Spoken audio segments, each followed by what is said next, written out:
त्याग का मतलब ही ये होता है अहंकार का त्याग। और जब तक अहंकार का त्याग नहीं हुआ तब तक जितने त्याग किए हैं सब बेकार, सब बेकार। इसीलिए जो कहा जा रहा है गुरु कृपा ही केवलम शिष्य परम मंगलम, शिष्य के परम मंगल के लिए गुरु कृपा आवश्यक। गुरु कुछ नहीं करते, गुरु तो उस महाशून्य की स्थिति में हैं, उनके अंदर किसी प्रकार का अहंकार नहीं। मैं अगर शिष्य का कल्याण करता हूं तो वो गुरु गुरु नहीं होगा, वो किसी का कल्याण नहीं करते। होता है, अग्नि किसी को जलाता नहीं है, अग्नि का स्वभाव ऐसा है, अग्नि के नज़दीक पहुंचने पे जितना हम नज़दीक जाएंगे वैसे वैसे ऊष्मा मिलती है, गर्मी मिलती है। हम बहुत निकट जाएंगे, अग्नि अपने स्वरूप में विलीन कर लेगा हमको। इसी प्रकार से गुरु किसी का कल्याण नहीं करते, उनका स्वभाव है। उनके नज़दीक पहुंचने से, हम सब कहते हैं ना संतों का उपदेश, उपदेश नज़दीक बैठना। मीरा कहती है संतन डिग बैठ बैठ, केवल संतों के नज़दीक बैठे, कुछ किया नहीं। जब तक हम कर रहे थे संसार में कर करके तो आज इतनी जिंदगी बिता दी, अब तो छोड़ो करना, अब तो केवल कुछ नहीं, प्रथम भक्ति संतन कर संगा, केवल संतों का संग करो, महापुरुषों के नज़दीक बैठो।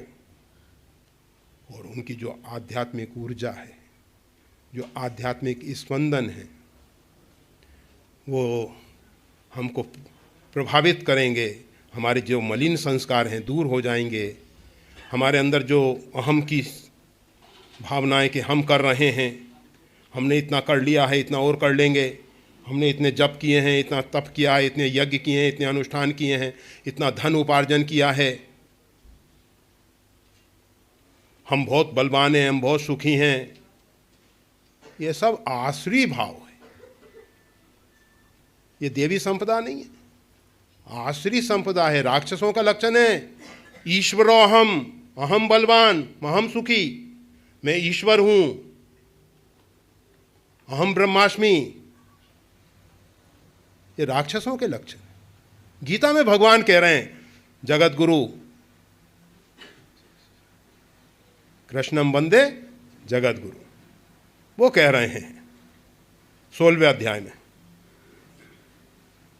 मैं बलवान हूं, मैं बहुत सुखी हूं, मैं बहुत दुखी हूं, मैंने बहुत पाप किए हैं, पापो हम पाप कर्मा हम।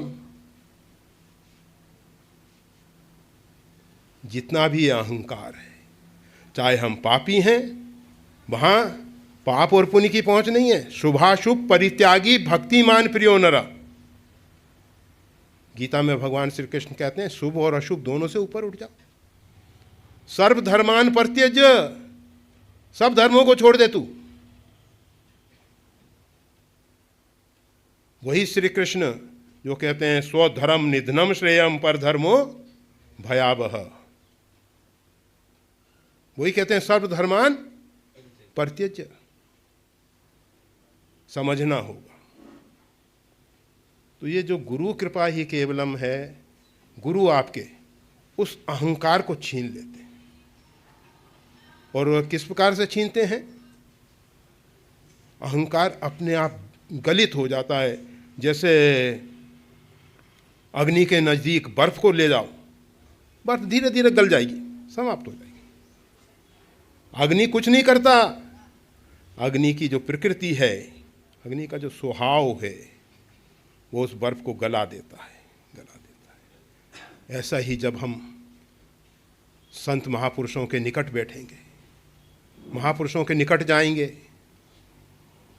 हमारा अहंकार जो है गलित हो जाएगा। गलाना नहीं पड़ेगा, अपने आप गल के बह जाएगा, पता नहीं लगेगा कहाँ गया वो। और ज़्यादा समय तक नज़दीक रह गए तो बाष्पीकरण होके आकाश में मिल जाएगा।